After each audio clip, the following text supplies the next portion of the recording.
Hey,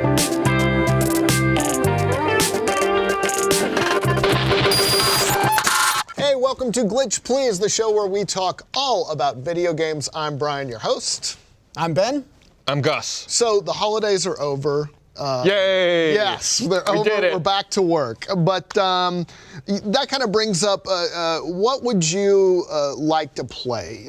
Sort of coming, is there something that you missed or something in your backlog from last year that you're looking forward to playing in 2019 to getting around to? So Ben, what do you, what's in your list that you gotta? I have so much in my backlog. Your to-do list. Yeah. I kind of want to do. John Reisinger recently tweeted out a list of movies he watched in 20. It was a really cool idea. Yeah. I want to do that with games. I really want to try every week, finish a game and keep up with what's coming out in 2019 and really try finish a game every week. Yeah, it's gonna be hard. It's gonna be an undertaking. Are you quitting Rooster Teeth? You still have to have a job. So you'll know where I am after 5 p.m. Just at my house in front of my TV. Yep. No, I just want to anything from indie games to big AAA titles because I have not finished Red Dead 2 yet. It's on my gaming backlog and I really, really, really want to finish it because I hear great things about it, and I feel like I've played a lot of it and sunk some time into it already, but That's first on my list too. Yeah. Red absolutely. Mm-hmm. I am in the process of wrapping up Red Dead. I'm done with the main story, of the very end of the epilogue. So this is actually a really good timing because the next game I want to play is something on my back catalog or my backlog of games. I want to play Hitman 2, which isn't too old of a game. Right. But I liked the previous Hitman game and. Hitman 2's it didn't come out that long ago. No, right? it came out in early November, I think. Early It November. seems like it got sort of It was forgotten. Yeah. There was a lot of Red Dead 2. Yeah, but I've heard people say that they played it and they liked it a lot. Yeah, I played the demo at E3, and it was a lot of fun. It was one of the levels, and I just want to see what else that they've done with that game. Oh, that's the level actually I played at E3, the racetrack one. I hear great things about it. It has the multiplayer mode that came out with it that looks really, really cool. I didn't even know that. Have you heard about this at all? No. You play a 1v1 against another assassin that can do things that affect your world, and you can affect theirs. And so it's like a 1v1, you're racing to try to get the kill. But if you kill the you're wrong not hunting person, each other. No, you're hunting a single target. But if you fuck up, if you kill someone that's not on your list, it will it only penalizes you and not the other player. So you'll cause a commotion, but the other player won't see that at all. From what I understand, I think that's how the mode's played. But it looks really, really cool. To actually add a multiplayer mode to Hitman 2. Yeah. I would love to jump into that. Yeah, this is a series I got into late. I think the last game was the one really the first one I ever really played. So I'm excited to get some more. That's a good idea with the that's a good multiplayer idea. Destiny kind of does something like that now. With Gambit, yeah, where you're not. Well, sometimes you're directly competing. You can sort of invade another the other team's world, but it's kind of PvE, but you can. There's a little bit of PvP elements. But you can affect their world. Yeah, I think that's going to kind of be the next big game mode is PvEVP. PvEP. Yeah. There's like a buffer between the two of you. Yeah. And that's cool. I also have Red Dead 2 on my to-play list. Divinity Original Sin 2. I want to dive into that. If you want to do some co-op, let's do it. That would be fun. Yeah. Good. I have a hard time scheduling multiplayer now with anybody. I have a friend of mine, we sometimes will get together for Destiny 2 raids, but even that is so hard because it's like, do you want to play at 11:30 at night? Yeah. Unless I'm sleepy, and then I might fall asleep and forget. Do you want to play 11:30 at night? Maybe for 30 minutes? Yeah. Maybe for 2 hours? Exactly. Yeah, totally.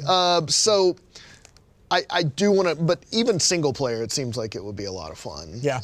So Assassin's Creed Odyssey. Oh, that was a great game. Yeah. One of my favorite games from last year. I think that might be the game I played the most in 2018. Either that or Red Dead. I think you're kind of the one who got me, and I'm not a huge Assassin's Creed person. Yeah, me neither. It just seems great. Yeah, it was fun. It was really good.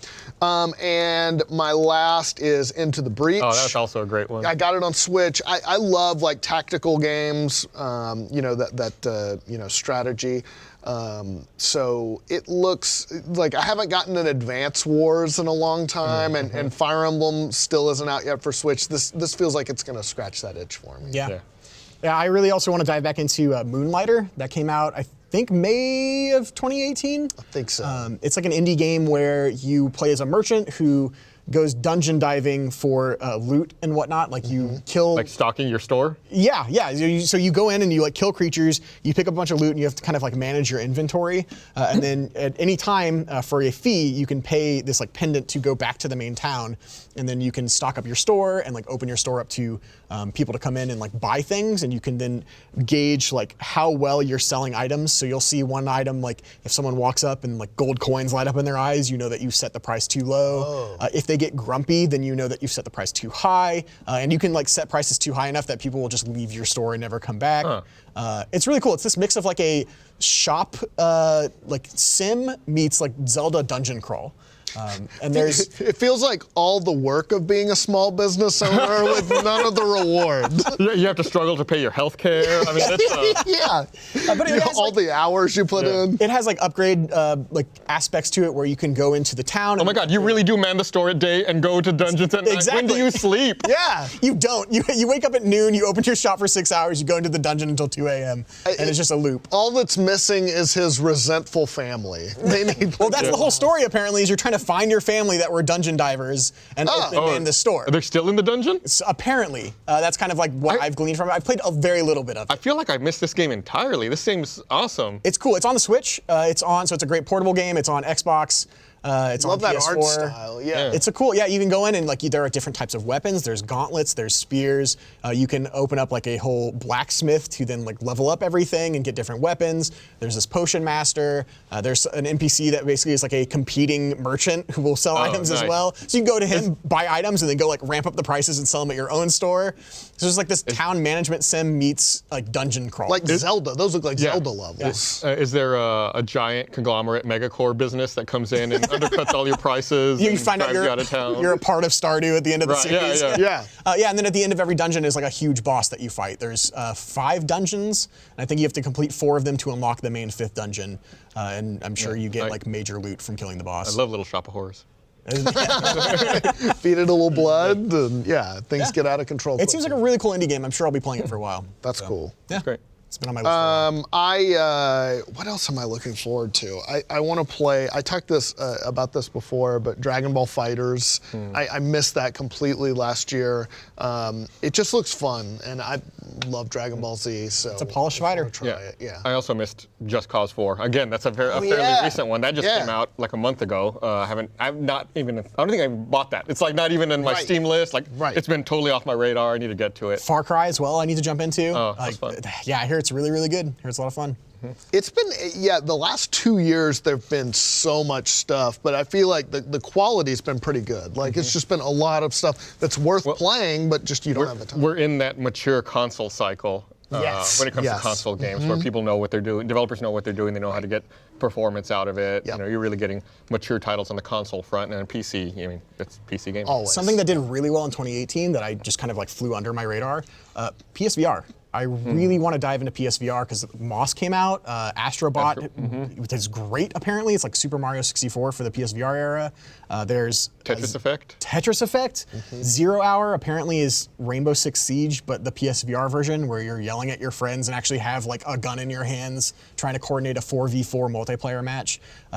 PSVR like killed it this last year. Very quietly. Very quietly. Yeah. Yeah. And I want to try out all of those games. It seems like VR, it's never quite hit that crossover point, but it does seem, this last year it did seem to make more noise. Like making me think like, oh, I want to play that. Like I want to see what that's all about. And definitely when I played Tetris Effect, which I loved, but it was clearly, even playing it on my base PS4, it's something that you can just imagine in VR would be such a cool experience. Do any of you have headsets, PSVR headsets? I do. You do? It's not even plugged in. I have to plug it in. It's like in a box in my living room. I need to plug it into my PlayStation. I think I'm going to pick one up this year, and like I said, Astrobot apparently looks really good, and there's a lot of small polish to it that looks awesome. Where you have like the ability to fire stuff from your controller to help your little robot friend, but also you have to like enemies will try to disrupt your headset, where like they'll splash water and it'll get blurry, or there's a lot of those really small things apparently that make it very, very good. They've also cut the price, it seems like, enough on it to where if you want to get in, I thought I saw a deal for like $200 for a PSVR headset and Borderlands' VR version, and I think Astrobot or one other game. I can't remember what it was. That's pretty cool. That's a good deal. Yeah. I always think of the VR games as being like stripped or not very long, you know, and maybe that's not the case anymore. But yeah, if it's like $200 or in that range, that's a pretty good price point. Apparently, Astrobot is like 8.5 hours, so not too long. Yeah. But I don't think it's too expensive. I want to say Astrobot's like $20. I could be wrong. Or free if you buy a $200 headset. Yeah, there you go. I want to ask you about Red Dead 2 real quick because that's on my list. Okay. Is it so you're done with it or close to being I'll done? probably finish it entirely tonight. What did you? I mean, was it good? Did you enjoy it? Oh Did yeah, you recommend yeah, it? highly recommend it. Story was great. I mean, the gameplay is good. There's some weird quirks of the gameplay that I never got over. Yeah, the controls. Tapping A to run. Yes. It was like, The one thing why? I've seen is like you immediately need to go in and change your button mapping. That apparently there's something out there like a core guide for the best way to Maybe I button map should the have done game. that. I might try it. Yeah, also I didn't know that. That would the be very limited fast travel becomes annoying sometimes. Late in the game, you're dealing with these NPCs on one side of the map, and to do the mission, you have to go to the other side. Then when you complete the mission, you have to go back. Do another. It's like so you're traversing the map, and it's fine. But after many hours, like well, then you can fast travel. If you're in the camp, which is where you're going in this example, you could fast travel relatively close back, but then you guys still have to make the trek back. Yeah, you feel like a veteran probably at that point. Like I should be able to hop a stagecoach or whatever to cut this out. It looks good. I mean, I loved the story of the first Red Dead so much. Like that's what I'm really looking forward to. I mean, I'm looking forward to playing it, but to me, Red Dead is about the story, and I've heard nothing but good things. Oh yeah, it's a really great story. Awesome. All right, well, we will look forward to the games in 2019 that we are excited about. But first, let's talk about Skillshare. This episode of Glitch Please is brought to you by Skillshare. Skillshare is an online learning community for creators with more than 25,000 classes in design, business, and more. A premium membership gives you unlimited access so you can join the classes and communities that are just right for you and your New Year's goals. Whether you want to fuel your curiosity, creativity, or even your career, Skillshare is the perfect place to keep you learning and thriving in 2019. I have really enjoyed their Photoshop classes. They're great for beginners, or if you just want to brush up on certain skills you may have forgotten. They got a wide variety of classes. There is something for everyone, from crafting your own personal brand to learning about how to better manage your finances. Ooh, I could use that. Skillshare has a class for just about everything. Skillshare, it is also super affordable. An annual subscription is less than $10 a month. Join more than 7 million creators learning with Skillshare. The first 500 of my subscribers to use the link below will get a 2-month free trial. Thanks to Skillshare for supporting this episode of Glitch Please. All right, so let's look ahead to 2019. What are we excited about? See, Ben and Gus endorsed. Yeah. Boom. Skillshare. Double thumbs up. Skillshare. So I had to pull up a list. There's so many games. Yes, And we're right at the top of the year. The entire year's in front of us. I mean, scrolling quickly through the list, I think it's weird to say the game that might stand out the most that I'm most excited about is Metro Exodus. Oh yeah, wow. and Okay. that game drops with like 2 or 3 other competing games at the same time. Crackdown 3 comes out. I think it's what is it? Jump Force comes out at the same time, and one other game I can't remember. I think it's Far Cry New Dawn. Yeah, I think so. All come out on the same day. But I've never played a Metro game, but all of the marketing material I've seen for this seems really cool. It seems like a game I would really be into. And I think it's coming out very soon. In Holy shit, about 6 February? weeks. Yeah. We'll know. Wow. Have you played any of the previous games? No, I've never played a Metro game. From what I understand, it's like if Fallout was a core first-person shooter game. I haven't played any of the previous ones either, but there was a time when the first trailer came out, I was like, I want to look up what this game is. And I think I own all of the previous games, I just never got to them. They're really popular, I think, right? They're They're really really popular. well received. This game looks awesome. The polish into it and like the train sequence that we saw in one of the demos. I don't know how the previous games have skated by.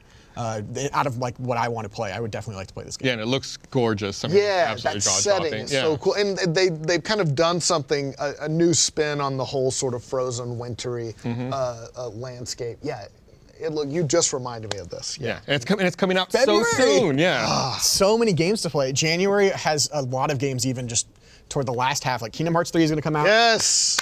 That'll be fun to dive into. I'm really, really excited about the Resident Evil 2. That's exactly what I was going to say. So good. Yeah. I never played the original PlayStation one. I love the Resident Evil games. Yeah, I played with one. the dog jumping through. And, The liquor on the ceiling. Yeah, I've this played is classic. 1, 4, 7, 6, and 5. I went that in a weird order. But 2, I just kind of skipped by me, and I've heard nothing but really good things about it. So I'm really, really excited. It was my entry into the series. I never played the first one. The first Resident Evil game I ever played was Resident Evil 2 on the PS1, and I'm excited to go back and re-experience it. I'm playing through 0 right now because I never played 0, and it's like, oh, 2's coming out. It'd be a good time to sit down and play this. Wow, that game is rough. There are some parts where I had to restart the game 4 times because this game starts on a train, and you have to pull the brakes, and the train like goes off the tracks.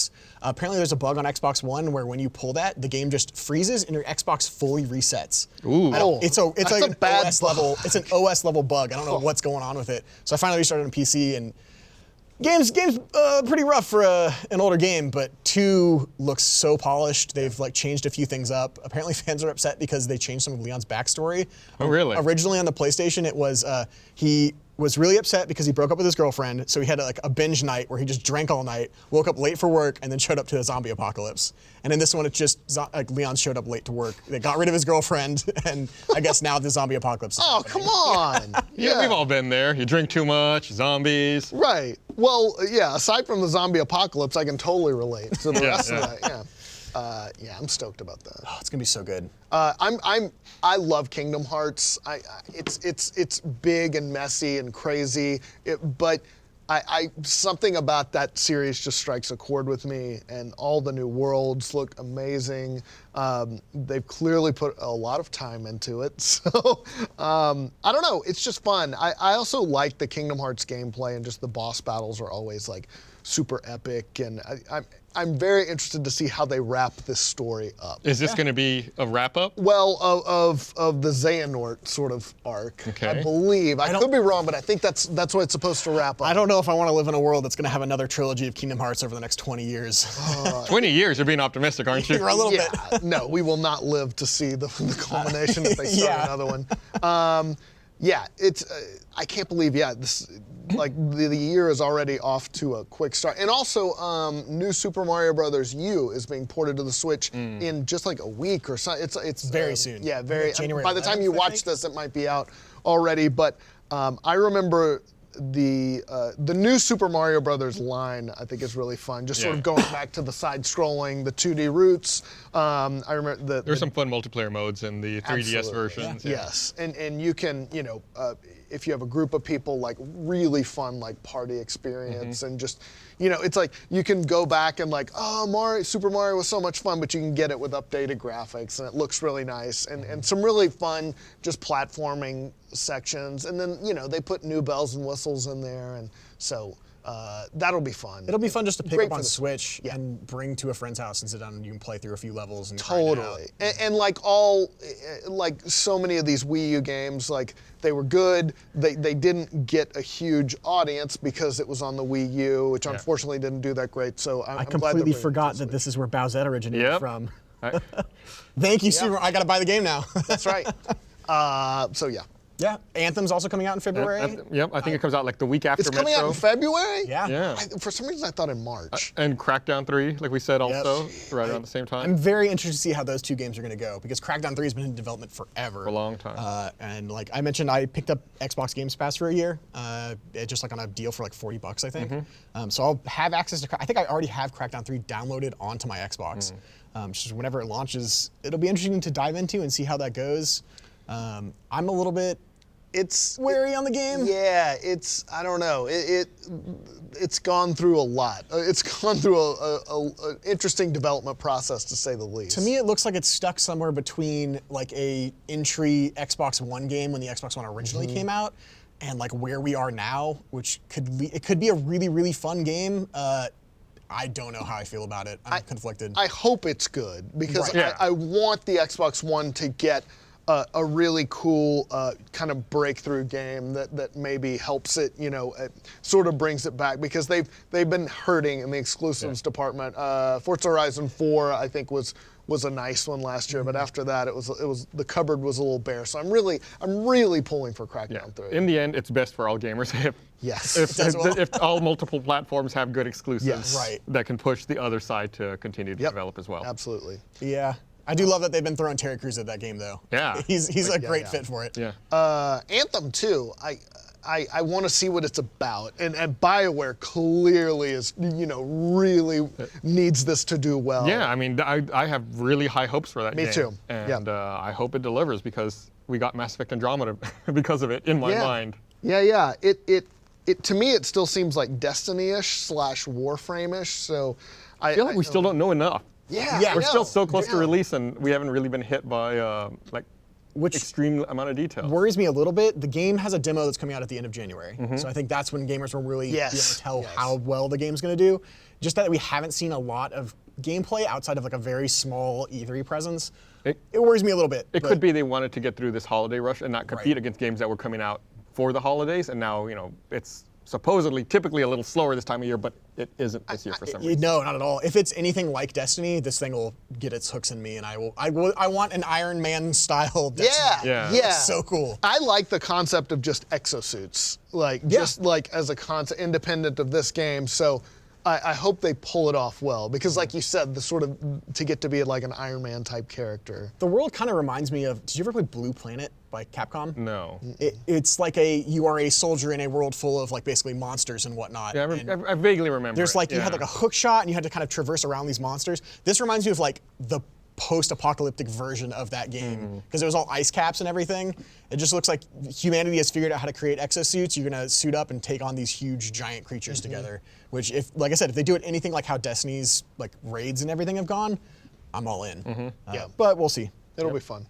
Well, hopefully it'll be fun. Hopefully. We also got Rage 2 coming out this year. I was not a big Rage fan. I wasn't either, but this one looks fun. Yeah, this one looks like a lot of fun. Yeah. I'm curious to check it out. That aesthetic, lots of neon pink. I didn't know I needed that in my Yeah. life, but I was like, oh, I like this. I don't necessarily have high hopes for it, but I'll play it when it comes out. I never played the original, so this might be something I dive into and just have a fun, pleasant surprise experience. Right. I'm really excited for Trials Rising on the yeah. Switch, the new Trials game coming out. Have you ever played any of those? No. Trials games are so fun. They're so addicting too, especially when you have friends that are playing it. And you see like they've gotten just like 0.3 seconds ahead of you. It's basically a motocross experience that like you have a left to right level that you go through, and there's a bunch of crazy stunts, and you're trying to just like land your like bike. a physics experiment, like a physics simulator. It's like QWOP meets a motocross experience. Okay, all right. So you're trying to like balance just the right way, or figure out how to land your wheel just the right way to get a little bit of extra time and speed.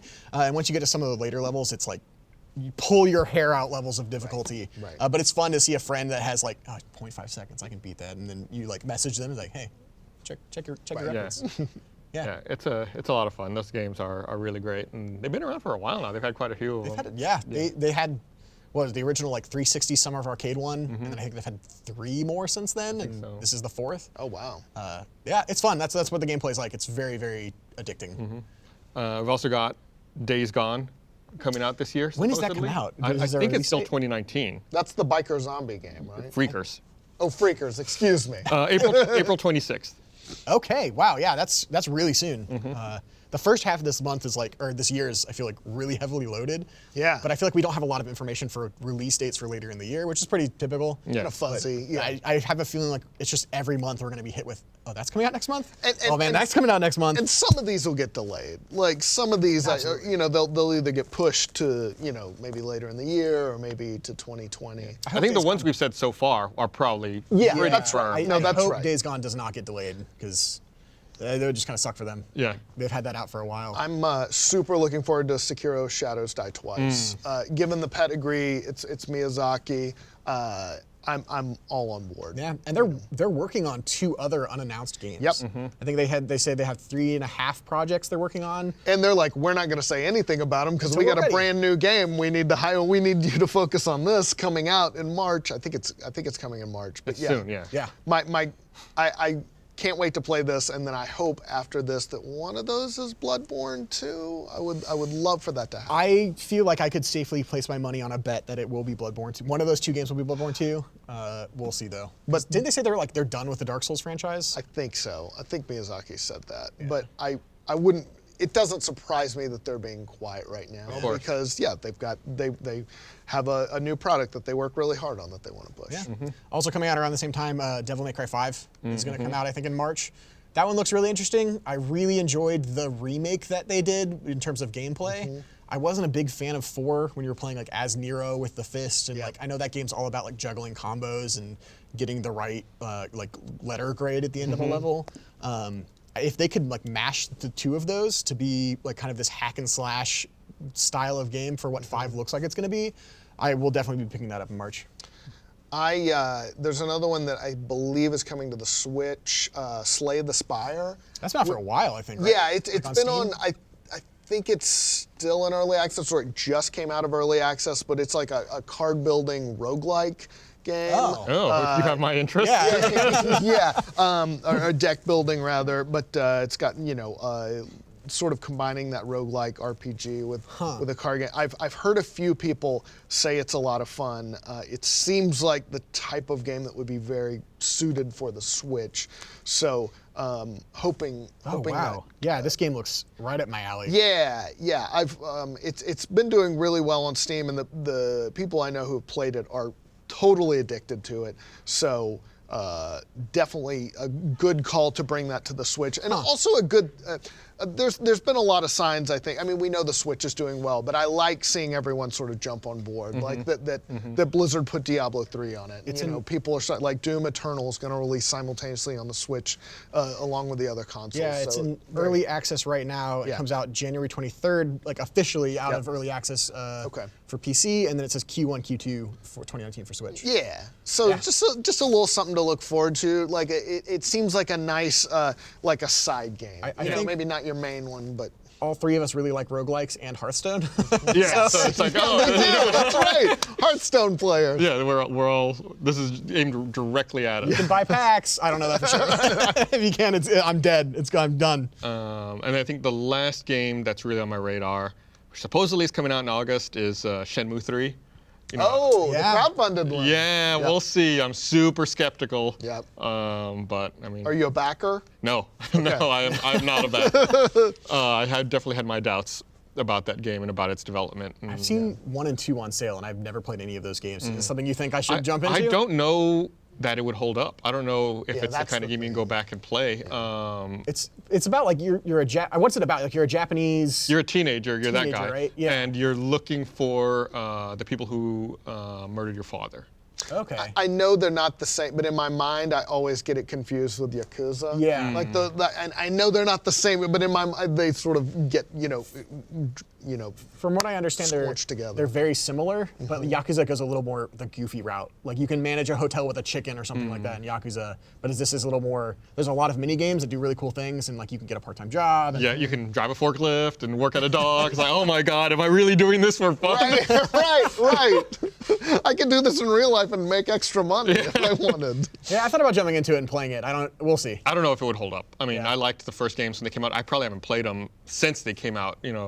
God. Those were Dreamcast era games, right? 18 years ago, maybe. Yeah. Okay. Huh. That's a long time. Hey, man, end of an era. Kingdom Hearts 3 and Shenmue 3. Yeah, no kidding. Coming out finally, 2019. Brian, I know one thing you're probably excited about. The Battletoads remake is coming out. Oh, that's right. It's supposed to be this year. We've only seen like concept art, I think, and a very minor like trailer. A little teaser with just the hitting a music. wall. Yeah, it'll be. And I'll be interested to see if they can keep that difficulty level, because that first one was so brutal, and then in subsequent ones like Battletoads and Double Dragon and some others, not quite as hard, but. Difficult games seem to have been making a little bit of a comeback. That very punishing. I think we can thank Dark Souls for that. Yeah. Absolutely. So thank you, Dark Souls. Yeah. It'll be it's kind of gained a cult reputation over the years, and so I'll yes, for the speeder bikes. There's just a lot of well-known things that have come from things that grumpy Gen Xers like myself have always brought up, but yeah, it'll be fun. I love that they're remaking it for some reason. And I feel like people really like the crowd reaction when that came up at E3 was like, great. It's fun. And then you can finally call GameStop and genuinely ask if they have Battletoads. Do you think that's gonna have a resurgence? Absolutely. It's gonna be so bad. Was that a GameStop's meme gonna hate everybody. Was that a meme? Yeah. It's a whole thing. Yep. It's funny. Another one that I'm really excited about, just like in terms of being around the office, Animal Crossing on the Switch. I didn't list that one because I don't believe that's coming out in 2019. Yeah. Oh, you don't think so? No. Man, I think it'll come out 2019. Maybe I'm wrong, but I whenever it came out on the 3DS, like everyone around the office was just kind of like walking around with their 3DSs out. Like, do you have any fruit? Do you have any cherries? Anything I can? What's your fruit? Yeah. Yeah, and I feel like on the Switch that's going to be even like more so. Oh, yeah. People will be like all about just like creating their towns. Like, all right, you know, what do you got? What can I trade for you? Yeah. That's just kind of cool. I love that aesthetic of, or just that feeling of knowing everyone in the office is playing it. I love Animal Crossing. I'm super excited for that game. I can't wait. A friend of mine on Twitter had I visited his village in the 3DS one, and he had decorated his house to look like a McDonald's, and he was like behind the counter, like, or you know, there's like, or it was my favorite. Oh, that's great. Yeah, the only other two that are kind of really on my radar are Ori and the Will of the Wisps. I think that's going to be a really, really good sequel to Ori and the Blind Forest. I never played Ori and the Blind Forest. You should owned pick it. it up. Should I? Okay. Are you liking Hollow Knight? Yes. It's not as hard as Hollow Knight. It's not as like Dark Souls-esque. Yes. It's a very, very solid platformer Okay. that has that Metroidvania, like Right. get ability, like go to a new area, Unlock kill a a new boss. thing, yeah. It is very worth it. And I think the definitive edition you can pick up either on Games Pass or for like $20. It's very cheap and like a very good weekend waster. Yeah. No, I have it. It's one of those things that's like It's in your back Backlog. catalog. it gets stuck in that library, and you know, it's like yeah. Pick it up, man. It's worth it. The other one is Man of Medan. It was the game by the creators of Until Dawn, where it takes place on Until Dawn was the like PlayStation 4 game. Yeah. Yeah. Massive. Yes, so it's the next game from them. Okay. They're making a whole anthology of horror games that I think they're starting with Man of Medan, and this takes place on a ship out in the middle of nowhere. Kind of what we've gotten from the one trailer we have is a group of kids go on like a diving expedition, and they come back with like some artifact from a sunken ship that is supposedly possessed by a ghost. That bodes well. And yeah, and so you're like on a ship together with everyone, and you're trying to just survive these ghosts. It looks really, really interesting. What if ghosts on a boat? Basically, That's the elevator pitch for it. Green light. but it looks really creepy. It looks like a fun game. I'm gonna sit down with like 2 or 3 of my roommates and be like, hey, let's like watch this game movie and see what happens. I think Until Dawn was really great for that. Yeah, I'm excited about playing this. It's gonna be really, really good. I'm really excited for this one. I thought Until Dawn was great until at the very last minute I killed just about everybody Oh no. in my group. In that last arc, you could kill everybody except maybe one person. Yep, that's exactly what happened. I think I had everybody except one person alive at the very end, and then finished the game with only one person alive because I screwed it up so royally. It's like a horror movie. Yeah. though. It's You like have a one snowball person walk effect out. too, right? Where it's like you have to hold the controller steady, and if you fuck that up, you get a really quick time event that like if you mess that up, it's just like everybody dies. Yeah. Ah. Oh yeah. Yeah, you remember it very well. Apparently, you must have been there too. That's funny. Yeah. Anything else? I don't think so. Yeah. Yeah. Cool. All right, well, I guess that is it for this week's episode of Glitch. Please stick around, of course, for New Game Plus. That is our exclusive post-show for Rooster Teeth First members. If you aren't a First member, I'm sure there's a free trial available right now that you should check out. And for everybody else, we will see you over at New Game Plus. See ya.